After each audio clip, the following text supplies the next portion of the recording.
morning students, welcome to Gangotri Group of School. Today I will start calculating electric field due to a distributed charge, continuous distributed charge. अगर एक charge discrete form में distributed है तो उससे electric field कैसे निकालते हैं ये मैं बता चुका हूं आपको। लेकिन यदि चार्ज कंटिन्यूसली डिस्ट्रीब्यूटेड होता है, समझे ना, डिस्क्रीट डिस्ट्रीब्यूशन हम पढ़ चुके हैं, कंटिन्यूस डिस्ट्रीब्यूशन को कैसे सॉल्व करते हैं ये मैं बताने जा रहा हूं। तो लिखेंगे इसमें सबसे पहले फर्स्ट पॉइंट, ये सब calculation of electric field due to continuously distributed charge, ये हम पढ़ने जा रहे हैं। Calculation of electric field due to continuously distributed charge. इसमें पहला जो पॉइंट आएगा ये आएगा electric field due to straight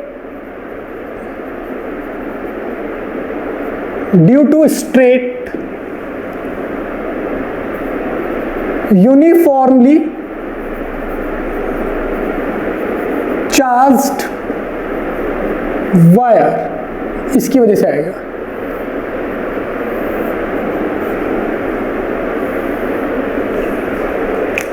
देखो एक वायर लेते हैं, मुझे मार्कर चेंज करना पड़ेगा।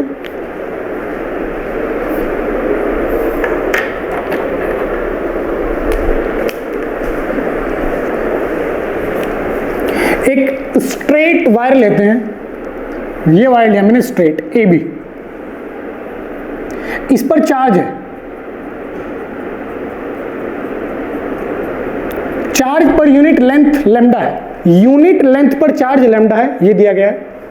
अब इससे आगे d डिस्टेंस पर एक पॉइंट P है, इस पॉइंट P पर इलेक्ट्रिक फील्ड मुझे बताना है।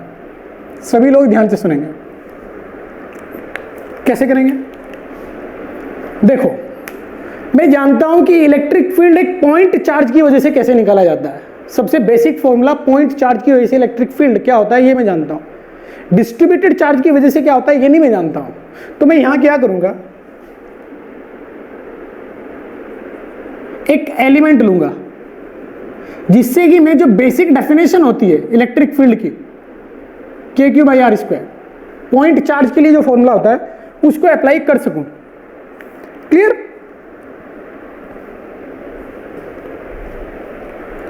तो मैं यहां से ये लैम्डा यहां लिख देता हूं, वाई डिस्टेंस ऊपर ये एलिमेंट लेता हूं, ये लेंथ कितनी आएगी dy। क्लियर। तो मुझे चार्ज पता चल जाएगा कि इस पे चार्ज कितना है। इसका चार्ज dq कितना आएगा, लैम्डा इंटू dy, क्योंकि लैम्डा क्या है, यूनिट लेंथ का चार्ज है। तो इस पे चार्ज कितना आएगा dq, लैम्डा इंटू dy। अब ये चार्ज पॉइंट P पर इलेक्ट्रिक फील्ड इस डायरेक्शन में देगा DE, देगा नहीं देगा। मान लेते हैं ये एंगल थीटा है, तो इस इलेक्ट्रिक फील्ड का अमाउंट मैं लिख सकता हूं, ये d, ये लेंथ क्या आएगी d sec theta, K dq/d sec theta का स्क्वायर। छोटा सा चार्ज KQ, दैट छोटा सा चार्ज अपॉन दिस डिस्टेंस का स्क्वायर, ये लिख दिया मैंने। अब यदि मैं इस पे इंटीग्रेशन लगाऊंगा डायरेक्टली, यहां देखो DE इंटीग्रेशन K Q² सेक नीचे तो कोसेक ऊपर चला जाएगा, कोस ऊपर चला जाएगा, कोस स्क्वायर थीटा हो जाएगा। और DQ को लिख सकता हूं मैं लैम्डा इंटू dy, यही तो है DQ, lambda into dy integration, क्योंकि d कांस्टेंट रहेगा ऊपर नीचे, इस लाइन से पॉइंट की परपेंडिकुलर डिस्टेंस कांस्टेंट है। क्लियर। अब ये y, ये लैम्डा भी कांस्टेंट है, बाहर आ जाएगा लैम्डा, ये थीटा इस y पे डिपेंड करता है। अगर y आप बड़ा छोटा करते हो, यानी ये एलिमेंट यहां लेते हो तो थीटा छोटा हो जाएगा। अगर y बड़ा लेते हो, एलिमेंट यहां चूज करते हो तो थीटा बड़ा हो जाएगा। क्लियर? यानी y और थीटा रिलेटेड है, बिल्कुल रिलेटेड है। कैसे? देखो, tan थीटा बराबर क्या लिखोगे आप? y बाई डी, डी इधर ये आएगा, y बराबर डी tan थीटा। अगर इसको मैं डिफरेंशिएशन करता हूं, इसका डिफरेंशिएशन करता हूं, तो वो क्या आएगा? डी वाई बराबर डी सेक स्क्वायर थीटा, ये आएगा। समझ में आई कहानी? तो इस इक्वेशन ए को डिफरेंशिएट करने के बाद आपके पास आएगा डी वाई बराबर D sec square theta into D theta. Theta के रेस्पेक्ट में डिफरेंशिएट किया मैंने, तो अब डी वाई की वैल्यू यहां पुट कर सकता हूं मैं। क्या आएगा? डी ई इंटीग्रेशन के lambda by D square cos square theta, D Y क्या है? D sec square theta into D theta integration, ये कैंसिल आउट। क्या है मेरे पास? के लैम्डा इस डी से ये डी गया by D integration D theta आया, डी इंटीग्रेशन। अगर आपको ये एंगल दिया जाता है अल्फा और ये दिया जाता है बीटा, तो आप इसको रेफरेंस लेवल मान सकते हैं, रेफरेंस लाइन। अब थीटा की वैल्यू आप बोलोगे minus beta two plus alpha, बोलोगे minus beta two plus alpha, ये बोलोगे। लेकिन बच्चों यहां आपने एक गड़बड़ कर दिया, एक प्रॉब्लम क्रिएट कर दी आपने। वो क्या है कि जब आप थीटा कम या ज्यादा कर रहे हो, ये जो डी ई है ये अपनी डायरेक्शन अलग अलग रखेगी। थीटा अगर कम करोगे तो ये इधर आ जाएगी, इधर आ जाएगी, इधर आ जाएगी, ज्यादा करोगे तो इधर आ जाएगी। तो अलग अलग डायरेक्शन की इलेक्ट्रिक फील्ड को आप डायरेक्टली जोड़ रहे हो। इंटीग्रेशन क्या है? Mathematical addition.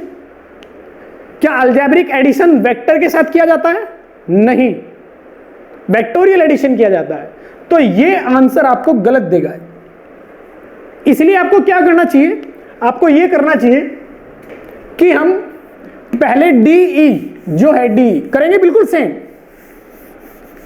क्या करेंगे? ये जो डी ई है, ये इस डी ई का कंपोनेंट ले लेंगे। जैसे मुझे पता है ये एंगल थीटा है, तो यहां एंगल थीटा आएगा, इधर क्या आएगा? डी ई कोस थीटा, और इधर क्या आएगा? D E sine theta. अब इसको यहां से हटा दूंगा मैं। अब देखो, आप थीटा कम या ज्यादा करेंगे कोई फर्क नहीं पड़ने वाला है, समझे? मतलब इस डायरेक्शन के कंपोनेंट सारे इसी डायरेक्शन में आएंगे, इस डायरेक्शन के कंपोनेंट सारे इसी डायरेक्शन में आएंगे।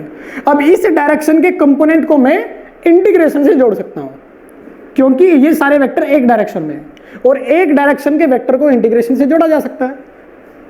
इधर भी इंटीग्रेशन से जोड़ा जा सकता है। तो मैं लिखूंगा अब कि इलेक्ट्रिक फील्ड नेट जो आएगा वो इस प्रकार से आएगा, एक डी ई एक्स कंपोनेंट जो कि ये है, और एक आएगा डी ई वाई कंपोनेंट जो कि ये है नीचे की ओर।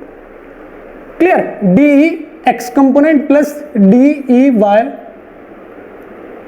जे कंपोनेंट। नीचे की ओर है तो इसलिए माइनस लगा सकते हो आप, क्योंकि नीचे की ओर है, तो माइनस जे कंपोनेंट।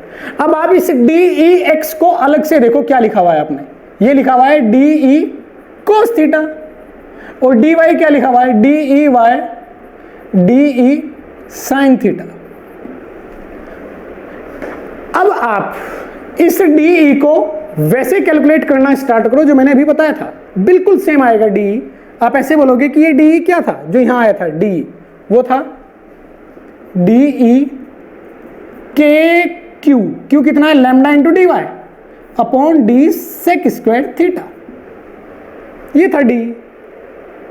क्लियर? अब डी में ये डी वाई, डी में ये डी वाई आता है, इसकी वैल्यू उठा के यहां पुट कर देता हूं, D sec square theta into D theta. अब इस डी से ये डी गया, सेक स्क्वायर थीटा से सेक स्क्वायर थीटा गया, समझे? यहां एक स्क्वायर बचेगा तो एक डी बच जाएगा। तो फाइनली डी ई मेरे पास जो आया था ये वही होगा जो पीछे आया था, डी डी थीटा। लेकिन इस पे इंटीग्रेशन नहीं लगाना है, मैंने आपको समझाई बात। कंपोनेंट लेना है, एक्स एक्सिस वाई एक्सिस, और ये वैल्यू अब यहां रख के अलग अलग कंपोनेंट को इंटीग्रेट करना है। तो मेरे पास डी की वैल्यू आ चुकी है, 2 बार कैलकुलेट कर चुका हूं मैं उसको, आपने देखा होगा डी सेम ही आया, समझे ना। ये चेंज इस वजह से हुए कि इंटीग्रेशन डी पे नहीं लगेगा, कंपोनेंट पे लगेगा। के lambda by d cos theta into D theta integration minus beta two alpha, ये आएगा डी ई एक्स। इसी प्रकार से डी ई वाई जो आएगा ये आएगा के lambda by D sine theta into D theta integration minus beta two alpha. अब इसको इंटीग्रेट करना आपके लिए बहुत आसान है। इसका इंटीग्रेशन क्या आएगा, डी ई एक्स बराबर के lambda by d cos theta का इंटीग्रेशन होता है साइन थीटा, आएगा sine alpha minus plus sign beta, minus होगा बाहर आ जाएगा, इसको प्लस कर देगा, समझे। इसी प्रकार से यहां डी ई इंटीग्रेशन दोनों ओर आएगा तो ये ई एक्स आएगा, इधर इंटीग्रेशन क्या आएगा ई वाई, वाई डायरेक्शन का नेट इलेक्ट्रिक फील्ड के lambda by D minus cos होता है, समझे ना, ये होता है माइनस कॉस, तो यहां लिखेंगे माइनस कॉस थीटा, इसमें लिमिट लगाएंगे माइनस बीटा टू अल्फा, और लिमिट लगाने के बाद वैल्यू आएगी के lambda by D minus cos alpha minus cos beta, ये वैल्यू आपके पास आ जाएगी, समझिए। साइन थीटा का इंटीग्रेशन होता है माइनस कोस थीटा, और इसमें पहले अल्फा लिखूंगा मैं तो माइनस कोस अल्फा आएगा, फिर माइनस होगा बीटा आ जाएगा, और बीटा माइनस है तो याद रखना कोस बीटा बराबर ही होता है कोस माइनस बीटा, इसका माइनस बाहर नहीं आता है, तो ये आंसर आ जाएगा माइनस माइनस ई वाई। ज्यादातर लोग ये फॉर्म ही याद रखते हैं, ये फॉर्म क्लियर, ये ऊपर वाली फॉर्म ही लोग याद रखते हैं, क्योंकि अल्फा बीटा की वैल्यूज दी जाएंगी तो आपको ये वैल्यूज पता चलेंगे, तो आपको ये फॉर्म ही याद रखनी है ऊपर वाली। अगर आपसे कोई पूछता है कि नेट इलेक्ट्रिक फील्ड बताओ, फिर आप इन दोनों को क्या करोगे, E X square plus E Y square का रूट, इस तरीके से आप पॉइंट पी पर नेट इलेक्ट्रिक फील्ड भी बता सकते हो। अभी आपको याद ये रखना है, ये फॉर्मूला याद रखना है कि कभी भी स्ट्रेट चार्ज रखने वाले वायर की वजह से डी डिस्टेंस पर पॉइंट पी पर इलेक्ट्रिक फील्ड के लैम्डा बाई डी इंटीग्रेशन, ये लिमिट याद रखना कैसे लगती है। ये जो हॉरिजॉन्टल लाइन है इसके नीचे वाले को लेते हैं माइनस, ऊपर वाले को लेते हैं अल्फा, तो यहां से लेके चार्ज कहां से मिला, यहां से। लोगों को लिमिट लगाने में प्रॉब्लम आती है, ये सब याद रखते हैं, ये फॉर्मूला याद रखते हैं लोग, ये वाला और ये फॉर्मूला। ये लिमिट कैसे यूज करनी है इसमें प्रॉब्लम होती है, तो याद रखना चार्ज जहां से मिला वो एंड कर दो पॉइंट पी के साथ। अब ये लाइन हॉरिजॉन्टल लाइन के साथ जो एंगल क्रिएट कर रही है उसको आप बोलोगे माइनस बीटा से लेके चार्ज जहां तक मिलता है, यहां तक मिलता है चार्ज, ये लाइन ड्रॉ करो, ये एंगल कितना है अल्फा, ये क्वेश्चन में आपको दिया जाएगा, लिमिट क्या होगी minus beta two plus alpha. Clear, ये प्रूफ तो कोई नहीं पूछेगा आपसे कि प्रूफ करके दिखाओ, क्वेश्चन बहुत ज्यादा आते हैं इस आर्टिकल पे जो इस फॉर्मूले से और इस फॉर्मूले से सॉल्व होते हैं। क्लियर, तो मैं नेक्स्ट लेक्चर में ये क्वेश्चंस ये जो हैं इस पे बहुत सारे एग्जाम्पल सोल्व कराऊंगा, आप इसको ध्यान से देखें, ये याद करें, ये लिमिट आप लगाना सीख जाएंगे, इतने क्वेश्चन में इस पे कराऊंगा जिससे कि लिमिट लगाने में आपको कोई प्रॉब्लम ना हो। ठीक है, तो देखो इसको ध्यान से। अब मैं एक नेक्स्ट एग्जाम्पल लेने जा रहा हूं जो पीछे वाले आर्टिकल से ही रिलेटेड है। Field due to infinite straight uniformly charged wire, मतलब पिछली बार फाइनाइट वायर था, चार्ज्ड वायर था, इस बार इनफाइनाइट है, नीचे तक और ऊपर तक इनफाइनाइटली स्ट्रेट वायर।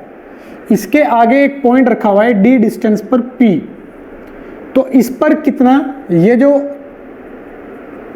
वायर है यूनिफॉर्मली चार्ज्ड है, लैम्डा उसका यूनिट लेंथ का चार्ज है, पॉइंट पी पर इलेक्ट्रिक फील्ड बताना है मुझे, नेट कितना आएगा। क्लियर, ये बिल्कुल सेम पहले वाला आर्टिकल है, एक चेंज किया, इसकी लेंथ इन्फिनाइट की है, बस इतना चेंज हुआ है। मैं जानता हूं कि पॉइंट P पर एक इधर आता है और एक इधर आता है। इधर कितना होता है, integration minus beta two alpha K lambda by d cos theta d theta, और इधर कितना आता है K lambda by d integration minus beta two alpha sine theta d theta. ये मैं जानता हूं। अब जरा आप ये देखो कि इस केस में जब ये इन्फिनाइट होगा तो ये बीटा और ये अल्फा कितना होगा। मैंने आपको बोला था कि लिमिट में लोगों को प्रॉब्लम आती है।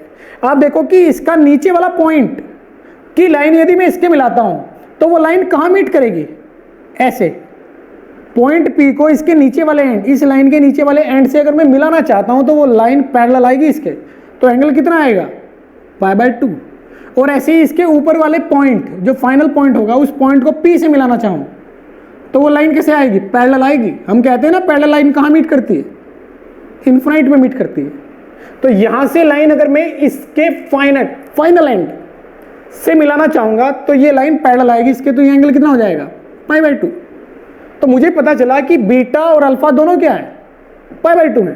तो यहां मैं लिखूंगा माइनस π/2 टू प्लस π/2, और यहां भी क्या लिखूंगा माइनस π/2 टू प्लस बीटा π/2। अब इसको कैलकुलेट करके देखो क्या आता है, इसको K lambda by d cos theta sine theta होता है, तो sine π/2 minus sine cos theta का इंटीग्रेशन में करूंगा तो क्या आएगा, साइन थीटा आएगा, और साइन थीटा में लिखूंगा और फिर माइनस π/2 लिखूंगा। ये क्या लिखा हुआ है, ये लिखा हुआ है 1 माइनस ये क्या लिखा हुआ है -1, तो वैल्यू क्या है 2k लैम्डा बाई डी। यानी ये जो अमाउंट लिखा हुआ है ये अमाउंट कितना लिखा हुआ है 2k लैम्डा बाई डी। तो इसकी वैल्यू जो आएगी वो आएगी 2k लैम्डा बाई डी, यानी ये जो लिखा हुआ है वो क्या लिखा हुआ है 2k लैम्डा बाई डी लिखा हुआ है। तो यहां आपको पता चलेगा कि पॉइंट P पर इस वायर की वजह से नेट इलेक्ट्रिक फील्ड जो आएगा वो सिर्फ और सिर्फ एक्स एक्सिस में आएगा, नीचे इलेक्ट्रिक फील्ड नहीं आएगा।